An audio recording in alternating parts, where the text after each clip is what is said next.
Did you like the way BET experience was set up compared to last year? Man, they don't even trip for Drake in LA no more. That's crazy.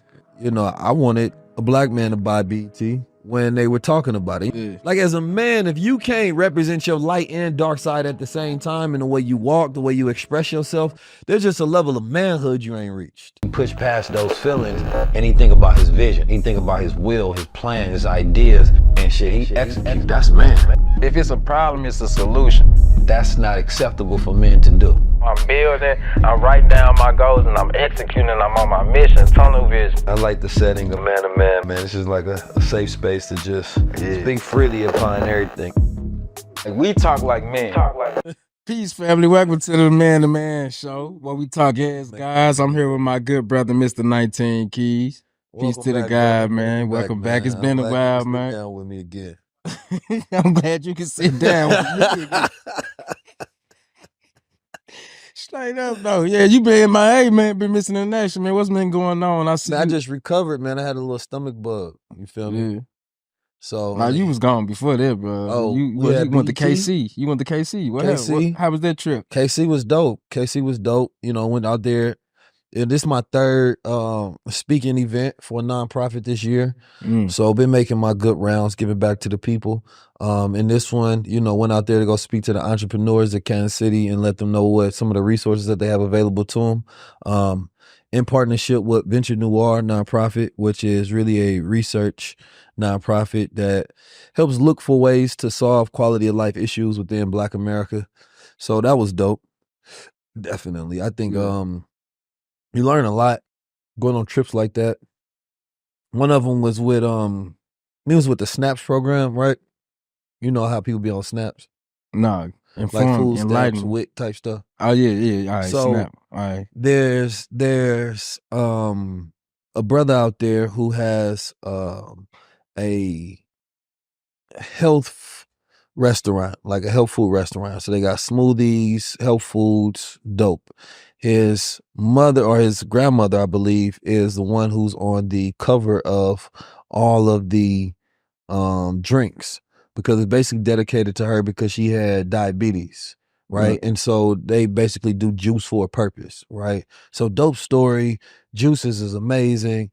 But one thing he was explaining to us, he was like, most of the people that's in his neighborhood, right, they on welfare, right? They get, you know, the food welfare, the snaps or whatever. But he like, they can't come and spend them in here because the government has a restriction within the program to where they can't spend them on food that is too prepared, basically, right? So the health food is So already any health food, right. they can't use So it. the health food is a no, because it's raw prepared food.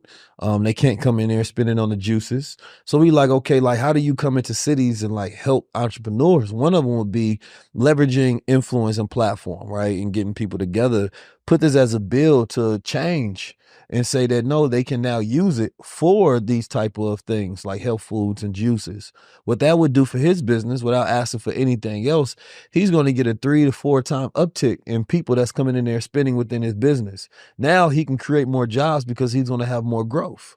So when we think about kind of like, you know, solutions to problems, you got to think of them in a creative way. Because it's like, how do I help our entrepreneurs? Like sometimes it may be a bill, some legislation that need to be passed in order to get that done.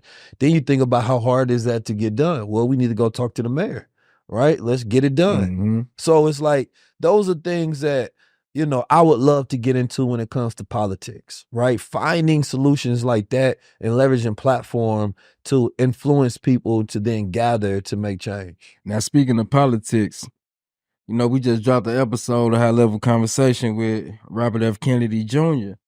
And, you know, first when we initially rolled out the trailer and whatnot, you know, people was, you know, of course they were jumping to conclusions, getting their backlash. But once we officially released the episode, people was like, damn, that was a masterful interview, bro. Yeah.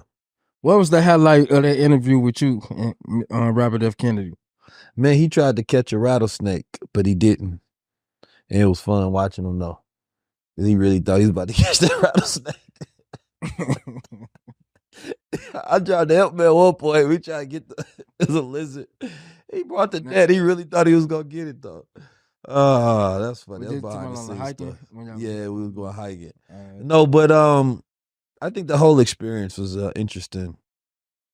first time we have a political engagement, and then right before that, we get the Onyx Impact that is basically targeting, Black influence in media, right? To figure out a way to, distinguish and discredit our reach, our influence, right, on these platforms. And so that is an article that came out by the sister, I forget her name, is Osu, a Nigerian woman. She reached out and said that she didn't mean to have it read like that, and that's not what she meant, and she apologized if it came off that way. And she said she even reached out to MSNBC to make edits within the article. And I blasted out their faces, the brother Jahan Jones that was also in the article, is because I want you to know that, yeah, a platform like MSNBC and all of them, they got power and they got a platform, but so do we. And you can fight fire with fire. So if you go try to run my name through the mud, I'm gonna run yours through the mud as well, right? And I think that that's something that Black media needs to recognize as far as the power that we have, right? It's like these ain't the old days, right? Like if you go build your platform up, use it. They can write an article, you can write an article. Right now it's a battle of credibility. Right? You can do research, I can do research. But the problem that I didn't like in the Onyx report was the fact that they had talked about Black men essentially not bowing down to, leftist agendas, right? Toxic masculinity, as they called it, revisionist history, when history should be revised, especially when it's told from the standpoint of the oppressor, right? And Black men have their own voices, own ideas, and own values. So for you to accredit right wing with our value system, right, is already starting off on the wrong foot. So I don't like how they narrated that and then they did not give specific example while grouping us in with this and mis and malinformation. So for me, that makes it disingenuous and it makes it just a targeted attack for political gain and or purpose. So over this past weekend, we celebrated the BET Awards 2024, and we all had a chance to step into the BET experience. Even though y'all ain't go to the awards or whatnot, I still went and I represented with the crown on, But I wanted to ask you, did you like the way BET experience was set up compared to last year? BET is where culture lives, right? Allegedly. What can I say about BET? They created a lot of Black jobs for Black families. Yeah. I think I'll probably leave it there. Yeah. I'll just leave it there because there's so much that's missing from BET experience in order for it to be a place where good culture lives. We have to start marking a difference. What is good culture? Yeah. Good influence, good impact. And we have to start marking value systems that connect to a good culture. Yeah. They got lists about top in the culture and they got the artists. Culture class. They do their tributes. They decide, they gatekeep the culture essentially by saying this is what culture lives. But if you don't actually have the best and brightest, the most intelligent on stage and out there, then it's a false, mile, and disrepresentation of good culture. Right. Now, the culture they represent, it's not my culture.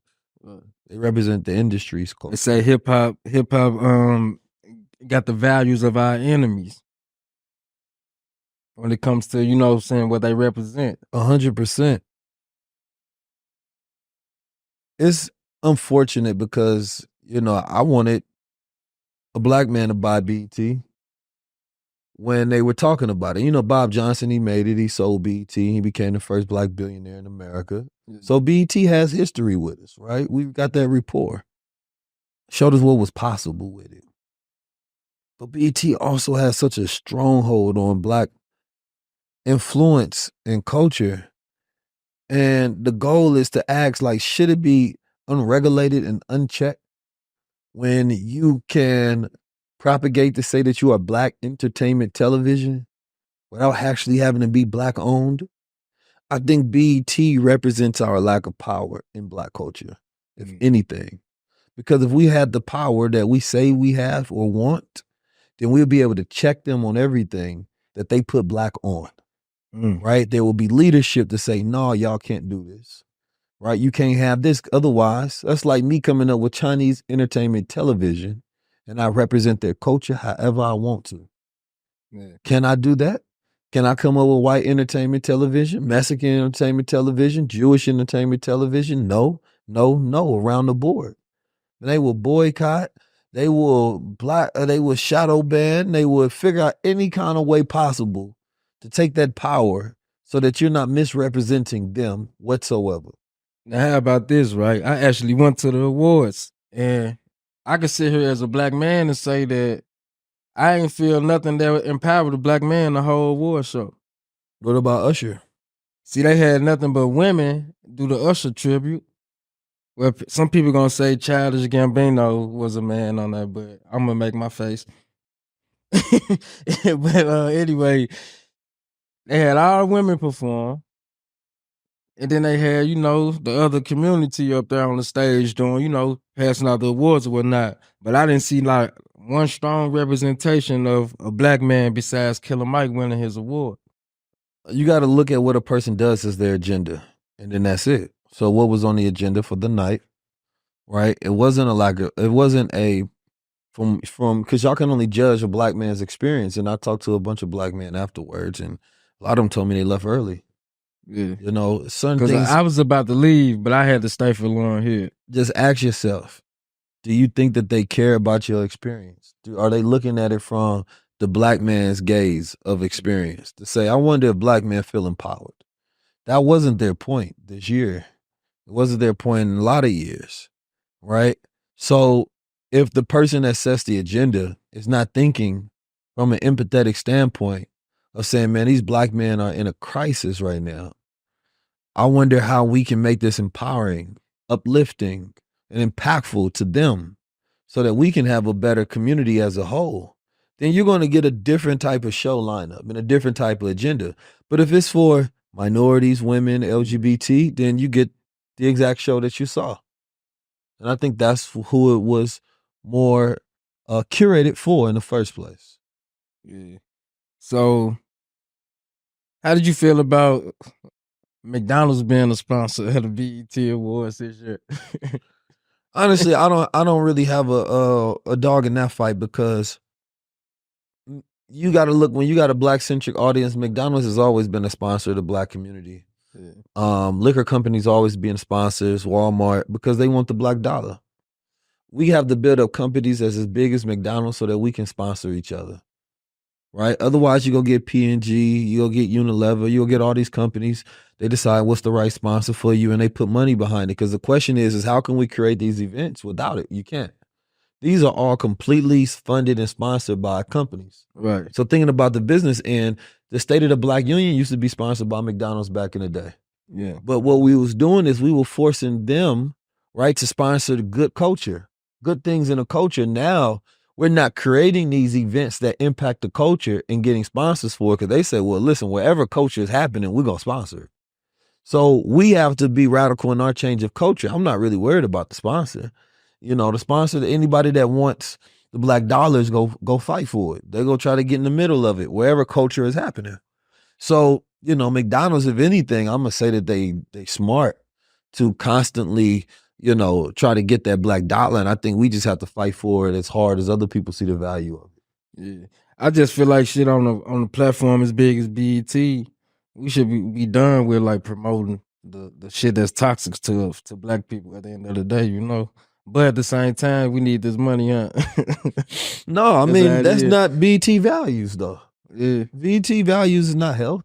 Right. Not wealth. It's not, you know what I'm saying? But it should be. Morals, like that's not BET value system. BET is a white-owned company that focuses on profit of the culture. Mm. So what are you talking about? So look, let's get to this though, right? Because the government, they've been doing a lot of shit this week, So Louisiana law is requiring kids under 16 to get parental approval for social media. And if the parents don't follow these guidelines, they would get fined up to $2,500. Say that one more time. All right, we're gonna do this over with. Louisiana law is requiring kids under 16 to get parent approval for social media usage, and that goes into effect now.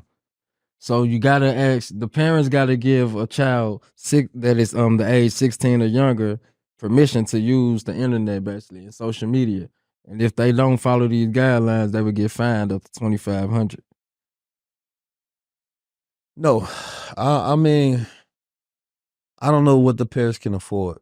I think at this point in time, the states shouldn't have the power to put financial damages on a situation unless the state is also helping with finances. Because in the state of America, people are not even getting paid enough right now. Like the quality of living has decreased, right? Most people can't afford their rent. Most people don't have $1,000 in savings.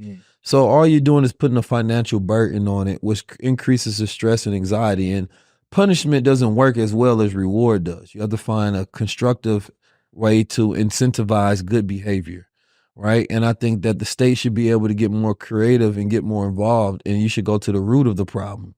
It's funny how you go to punishing parents, but the social media companies get to go away with making billions and billions and trillions of dollars. So to me, that doesn't make any sense because you shouldn't be able to create an algorithm that is literally to target, right, the youth and things of that nature. And then you want to punish the parents if they get caught up in that net. Right.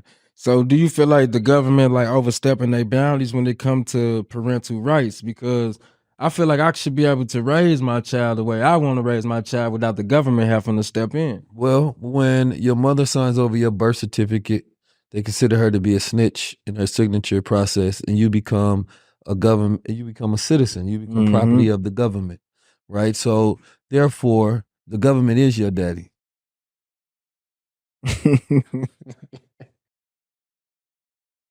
I ain't made it laugh, but then I ain't no use for the edit like that. I was done. Look, let's say critics point out that the law might disproportionately affect disadvantaged families who may lack the resources of knowledge to navigate these new requirements. This could lead to unequal access to online resources and social platforms, which increasingly important for education and social interaction. I will say this about this law. I think there should be a level of parental improvement for social media accounts. But I think what you're doing is it's equal punishment across the board. Yeah. I think the thing that you may take away is the financial empowerment aspect of it, because there's a lot of children that's making a lot of money on there, right? Like children I had a job at like 15, had to go get a permit, get a worker's permit, and I was working a job. But at a young age, like at 15 years old, what if I wanted to utilize social media to start my job skills? Right? And maybe there can be an argument said that maybe you should go and intern to get the same jobs, and then you're using it for a professional sense only. But I think that in one end, I can see the 100% complete reason. Like, yeah, I think that children under a certain age, especially at least 10, 13, shouldn't have no social media usage whatsoever. And if you're going to take that away, then there has to be classes that teach about social media awareness and or usage of it. Because it's only going to get worse and worse as the years go by. Nowadays in the AI age, right? So I think that it has to be a little more complex than just banning, right? You have to focus on, teaching them how to master their minds and how to master social media. Now, speaking of the government, the rapper BG has to turn in all of his albums, his music before he release it for them to review it before he put it out in the public. Due to the content, the explicit content, the subject matters he rap about. Now, to be honest with you, I ain't opposed against this. Only because I feel like for him and his age, for him to do 15 years in jail, come home and still be talking about killing niggas and Chopper City and shit, he deserve every bit of that. I'm gonna be honest. And I feel like they should do that shit to all these young rappers now, for real, because shit, like people listen to hip hop and it's a mood altering thing, and people go out here and kill each other based off of this music, So I feel like that's kind of valid. But what I am against, though, it do go against the First Amendment. I think we should be intelligent enough to censor ourselves. Mm. I think that if the government has to step in to say, turn that shit down. let us see that so we don't have to lock you up before you put your product out. I think it represents a lack of your own ability to censor yourself so that you don't get in trouble for your lyrics, right? And a lot of people don't know how to censor themselves. It's a sticky subject. I think, somebody who is, under the jurisdiction of, the United States of America and in the federal system, right, on probation, things of that nature, I can see why they would implement a rule such as that for somebody who's super famous, right? He get out, he went in jail for the reasons he went in jail. But I think he should take this as an opportunity to make better music. Yeah. Like, it's just point blank, period. Make better music. And all honesty, and BG, follow me, right? But we got to take this as an opportunity across the board to make better music, because what they're really saying is, bro, your music is influencing people to do the same thing that got you locked up, right? For similar to the same reasons. Why would you want to curate that same lifestyle when you get out? What is the mature version of you? We listen to all kind of music, and if he would have came out on a different vibe, we would have listened to it. Yeah. And there's so many different creative directions that you can go with it. I feel like at this point you just gotta go on, pivot, start doing movies or something.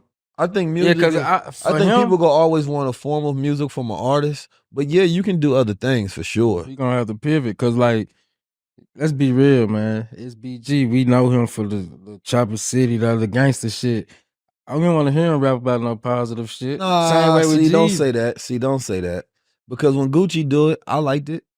No, you didn't. Yes, I did. I listened to it. What song you like? Now, I ain't saying it's a bad thing to start rapping about something positive. I'm just saying your fan base might not. Oh, you know I don't to the point where you just gotta go do something. That ain't fair, first of all. But it was, what's the one? No, because he was rapping about, he had a song with somebody, and he was rapping about switching things up. Damn, it was hard too. It was a feature with somebody, and they was both going back and forth about it. It was dope. But anyway, no, I like when Gucci Mane do that, because it ain't corny. It's like, bro, this is how I really feel right now. You know what I'm saying? Like, nobody wants to hear him rap about the same shit. Like, that's the reality. And I don't like when people put that label positive shit. Like, what is positive shit? You mean non-evil shit? Like, what we talking about when people say positive? You just put this blanket statement on stuff that's not evil. So you want to hear this nigga BG talking about, I eat right, I got healthy. Why would he rap about that? No, that's what I'm saying. But that's the opposite of his music. See, that's what I'm saying. That mentality right there is the problem. No, I'm just because I listen to a lot of rappers, right? Because you can speak as a soldier and not as a gangster, and it can be more positive. You know what I mean? It's the way you can speak as a warrior about your spirit on how you go about doing things. Specifically. No, when I listen to Nipsey Hussle and he talk about the marathon, that's positive. Right, when he talk about inspiration, that's positive. That's but because we know Nipsey from rapping like that, from him coming out like that. No, we don't. We don't know. Nip was talking about mailbox money, about choppers. Killer. What you talking about? Nip was gang banging. What are you talking about? But he was always pushing peace at the same time while he was doing all that. We never known BG to push. He was locked up for 15 years or whatever. So you telling me that you supposed to hear a person come back on pick up exactly where they left off? No, that's what I'm. Exactly. I kicked that off. So now you rap about what you've been thinking about. I was into the murders. That's what I'm into now. You know what I mean? Think about what was going through my mind when I was on the track. Yeah. He was supposed to come. I'm running miles. I used to have to run niggas down. But he didn't do that. That's the whole point of the government stepping in. Well, he can rap about how the government stepped in and he feel trapped. There's so many experiences that you go through. People go through mental issues, physical issues, spiritual issues, financial issues, family struggles. You know what I mean? Like, the dynamics of what a black perspective can rap about and make it into music, the poetic license that you can utilize to do that, that's just you tapping into your human experience. But, you can't make positive things synonymous with corniness. I ain't letting that happen. Not on my watch. I feel like this shit gonna be Because that's coming from why you think Kendrick beat Drake? Cause you know how y'all do on the West Coast, bro. You know, y'all you know how we do on the West Coast. Now act right, but because you in LA. My thing, you know, even speaking of this Drake and Kendrick I ain't thing, got time to right? be talking about Listen, I was at the awards, right? And you know how they do the categories or whatnot. Man, they don't even trip for Drake in LA no more. That's crazy. They acting like Drake ain't got no vibes or nothing out here now. That's the fake shit I don't like about hip hop right there.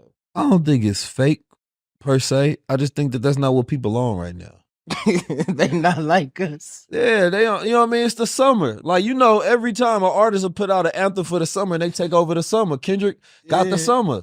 So when it's the summer and it's based off of beef, you don't have room for the other artists that just lost. It ain't saying Drake is over, it was so quiet, but it's the anthem of the summer. It takes away from the energy of the anthem to celebrate the artist that the anthem is about.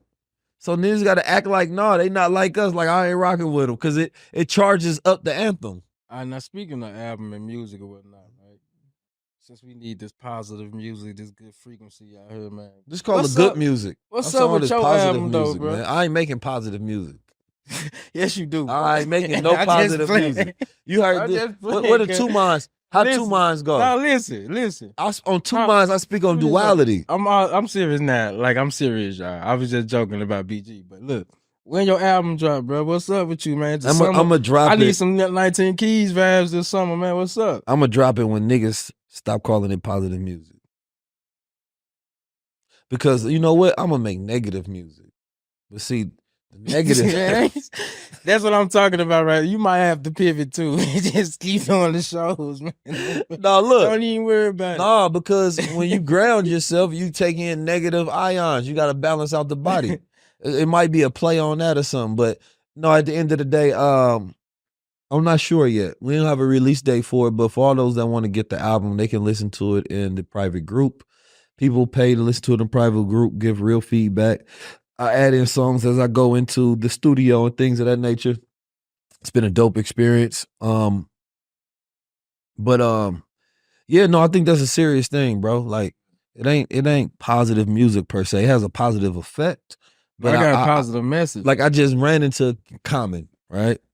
Common makes positive music. Yeah. But I'm saying that's the way that people look at Common, right? He makes positive music. And it's like, my music got darkness to it. Come on, man.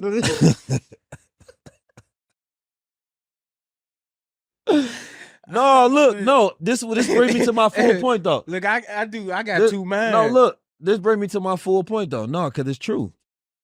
It's like nice guys, right? Because that's when I hear positive music, I hear like nice guy music. I don't make no shit like that ever. It's about you having a light and a darkness in it. Yeah. So anything with just light in it, nobody won't listen to that, right? It's stuff with just darkness in it. I don't want to listen to that. It's when you got them both infused, right? And that's the maturing of a man. Like, if you can't do that, you ain't reached that level. Yeah. Like, as a man, if you can't represent your light and dark side at the same time in the way you walk, the way you express yourself, there's just a level of manhood you ain't reached. That's it. So when I make music, I'm expressing my light and dark side. Speaking of light and dark side, right? Have you ever been in a relationship to where the woman brings out your dark side? Causing y'all to have a toxic relationship? Or you acting in a toxic manner? Me personally, no. Because I'm gonna leave you before I'm gonna let you do that. That's like, I'm very logical. I'm a tourist. When I see you going the wrong direction from me, I'm gonna let you keep going left, and I'm gonna go right. You know what I mean? Hey, listen, where you going? Boom. That's not where I'm going. I'm gonna leave you dead right there. You ain't fighting for it or none of that? Fighting against it. Fighting against it. Hell yeah. Sayonara. And then my memory's short. I forgot you. You know, but seriously, I see this happen to a lot of people. Everybody don't have that. That's not everybody's archetype. But my needs be properly arranged when I get into a relationship, though, a lot of times. Not every time. I've had, my own experiences. But as you speak about it, I think about, like, Honorable Minister Louis Farrakhan talked about this in The Mastery of Sexual Urges, and this lecture that he had. I think it was in the 70s, 80s, one of them. But he was breaking it down. But he was speaking on how when men are not feeling fulfilled, right, in their ability of manifestation, right, and vision, then that's when they seek that pleasure, right, of a woman. And so instead of getting the stimulation, right, from your ability to manifest, you seek that stimulation in flesh, right? And so I see this happening a lot, right? A man has to go through the struggles of life and he has to focus and be determined to produce something. Otherwise, the pleasures and the lust and the sex and all that becomes the substitute of the lack of. But when you focus on vision, you chasing that, you saying no to anything else. Like, girl, I'm busy right now. Like, you've been hustling and somebody hitting your phone and you like, no, I'm moving towards the money right now. I ain't got no time for you. Like I say, no is navigating opportunities. As a man, being able to tell a woman no, right, I think is the most powerful thing that he can do. Because that's the check and balance system. But when you are in a state of weakness and you get a woman who does not challenge you to strengthen, to not challenge you to be more, but she comforts you in your weakness, that's when you getting somebody to keep you stuck in your darkness. No, don't can't even grow like that. Don't even reward me when I'm at my lowest. Why you giving me the cookie? I'm at my lowest. You know what I mean? I feel like when you at your lowest and shit, anyway, a relationship shouldn't even be on the table. Like you gotta isolate yourself and get your shit together. Think about you homeless and you having a menage a trois. You think you deserve that? YOLO. No. If they hit you with the YOLO, man, I only got one life. I don't know if I'm gonna wake up tomorrow. If you only got one life, then you need to treat it as if you only got one life. That means treat it the best. But I'm saying in the sense that if you broke and homeless, what do you deserve? No, you got to focus on developing something so that you can deserve the rewards that come along with it. But if you getting all of the pleasure as a broken or homeless man, what is going to make you want to seek and get more? Because you're getting all this stimulation for having nothing.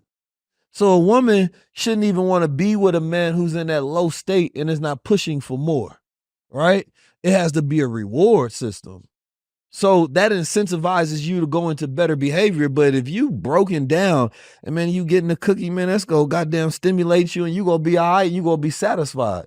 So it's dangerous. And a lot of women don't know that because they may be seeking, companionship as well. They don't want to be alone, right? So, but they there with you. They end up being each other downfall. Exactly. And then a lot of women got that dark feminine energy. They're going to want to control you, right? But if you at your highest, you're not going to be controlled by her.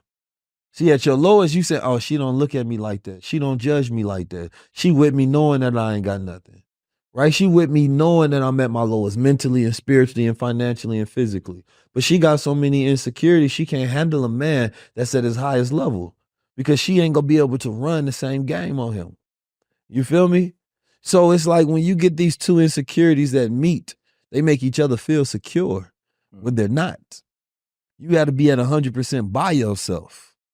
Then she's 100% by herself. Now when y'all meet, y'all 200%. But the problem is that we got too many broken people getting together.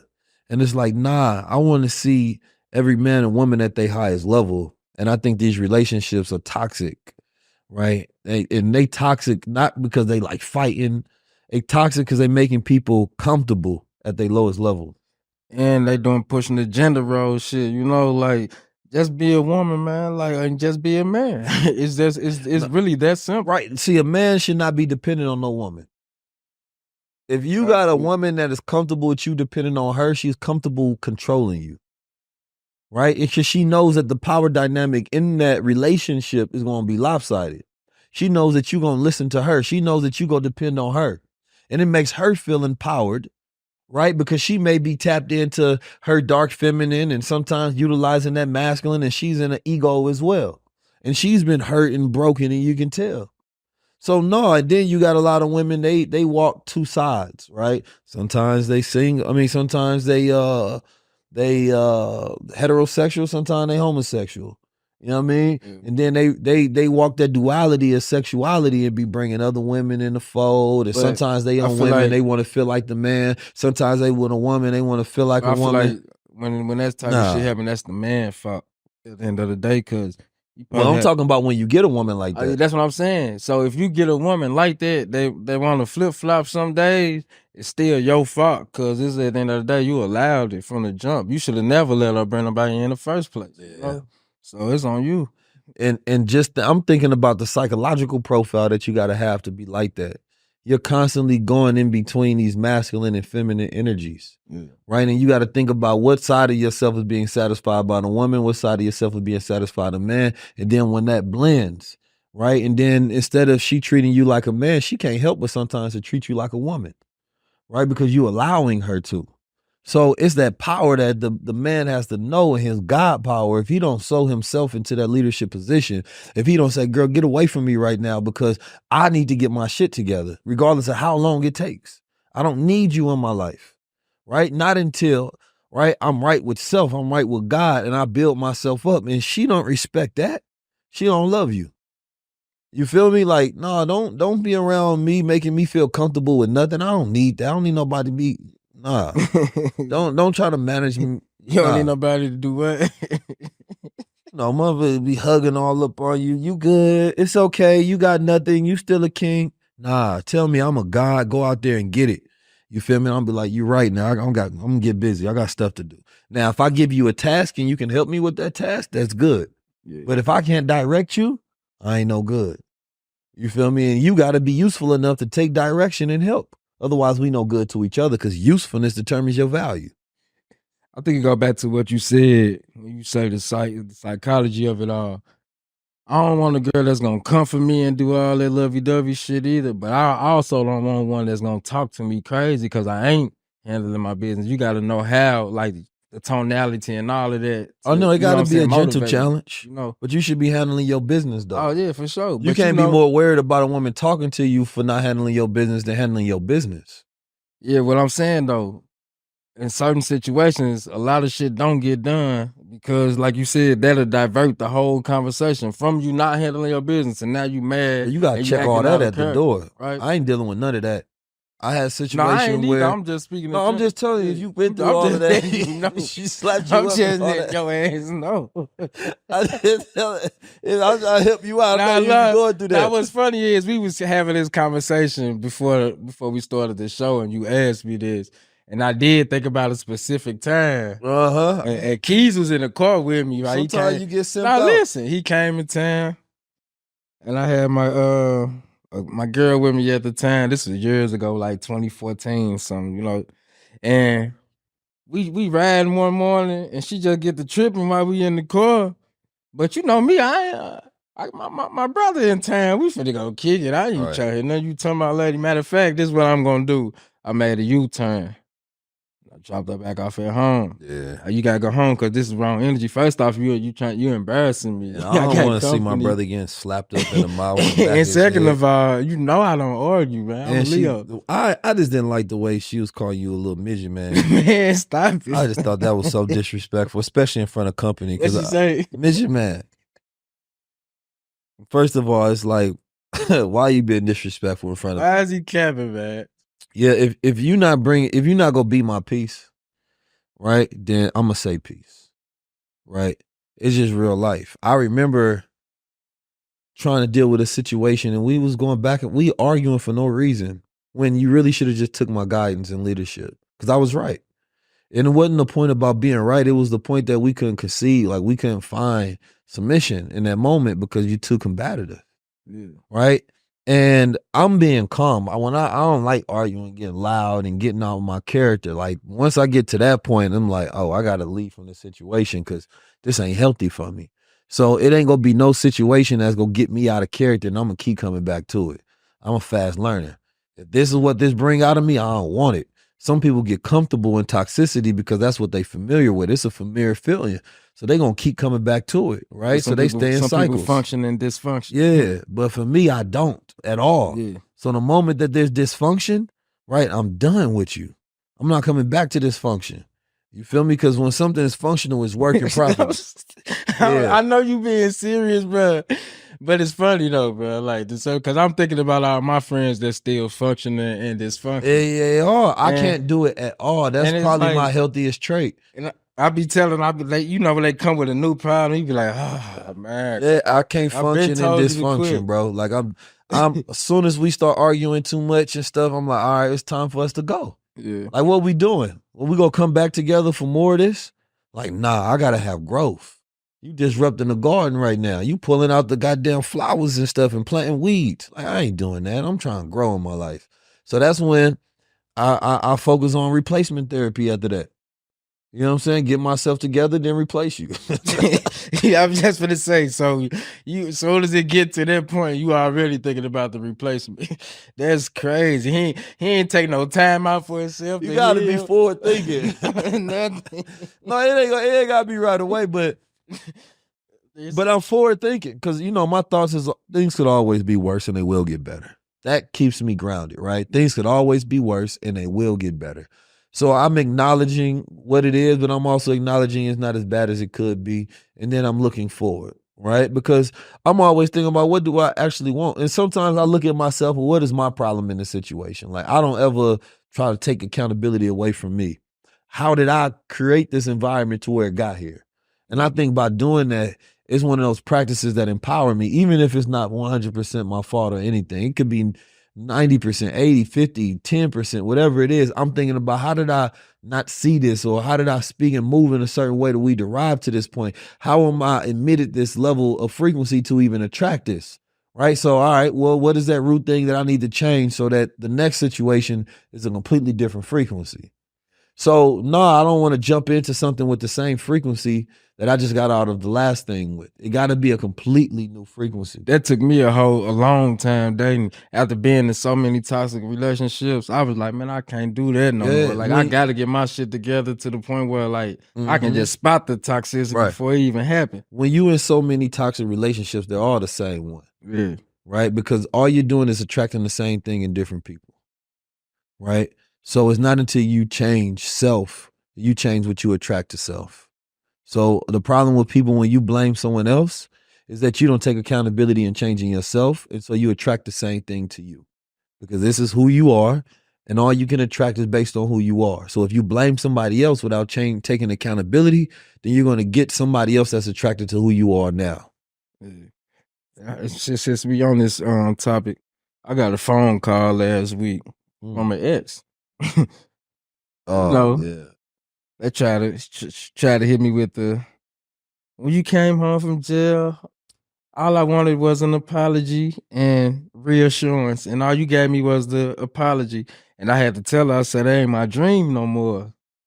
I'm gonna be honest with you. Like, yeah, I gave you an apology for, we was in a toxic relationship, but I'm at a different space right now. Even before I came home, I had to get myself and forgive myself for all of those toxic times and all of that shit, to the point where I thought of a whole new plan and a whole new life, and you wasn't involved in that, And she low key was like kind of upset with it, but she hit me with the, I'm proud of you, I'm happy for you, and all of that, without showing it, but I can tell, like, in the tone of voice. But I just ain't an advocate of, like, going backwards either. I've never done that before. I just think that everything, things happen for a reason. And if you find a good reason to depart, you know what I'm saying? Then it's gonna have to be a damn good reason that we come back together. But I haven't seen that and felt that and done that before. I think that's part of my growth mentality. Like, I'm not going back to my old self. Man, it got to the point where I had to kill the conversation. I low key told her that. And I'm thinking about proposing to this new girl at the end of the year. I had to kill the conversation. Oh, wow, that's funny. No, I'm serious though, because it's like. So to cut the conversation with your ex, you told her that you might be putting a ring on the current lady. So don't call me no more. Respectfully though, but for real though, wow. Like I can't be doing that. I'm serious too. I ain't never done that now. Hey, I'm happy for you.